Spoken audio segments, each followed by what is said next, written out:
Hi friends, আজকাল আমরা কিন্তু সবাই ডায়েটের ব্যাপারে ভীষণ কনসিয়াস। ভাত এবং রুটিটাকে অফ করে আজকাল সবাই ওটসের দিকে কিন্তু একটু হেলে পড়েছে।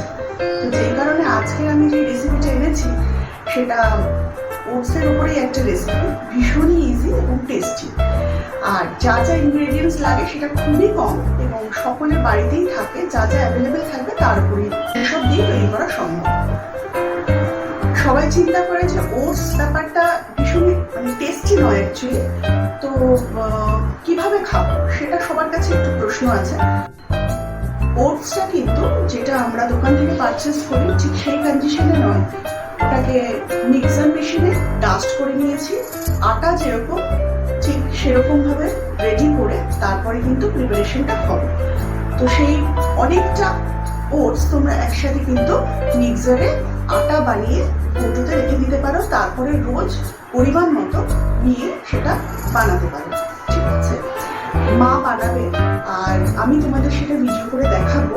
যদি ভালো লাগে তো একটা লাইক করো, আর যদি চ্যানেলে নতুন হও তো একটা সাবস্ক্রাইব করার জন্য রিকোয়েস্ট থাকবে। ঠিক আছে, দেখতে থাকো। ব্যাটারটা রেডি করার আগেই গ্যাস জ্বালিয়ে প্যানটাকে গরম করতে দিয়ে দিলাম। এবার একটা বোলে 5 চামচ ডাস্ট করা ওটস নিয়ে নিচ্ছি।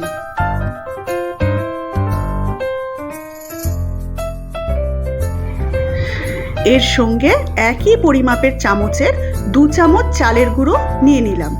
চালের গুঁড়োটা মিক্স করা হলো কারণ তাহলে রুটিটা উল্টানো সহজ হবে আর একটা ক্রাঞ্চি ভাবও আসবে। এখন একটা প্লেটে নিয়ে নিয়েছি আগে থেকে কুচানো লঙ্কা, ক্যাপসিকাম, পেঁয়াজ, গাজর। এক এক করে ঢেলে নিচ্ছি বোলে। এবার একটা কাপের অর্ধেক কাপ জল নিয়ে এর সঙ্গে মিক্স করে ব্যাটারটা তৈরি করছি।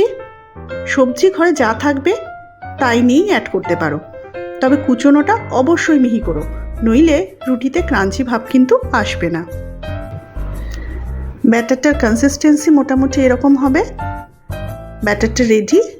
এবার পরিমাণ মতো নুন মিশিয়ে নিচ্ছি। এর মধ্যে প্যানটা গরম হয়ে গেছে, সামান্য তেল দিয়ে দিচ্ছি, ব্রাশ দিয়ে সব জায়গায় মাখিয়ে নিচ্ছি।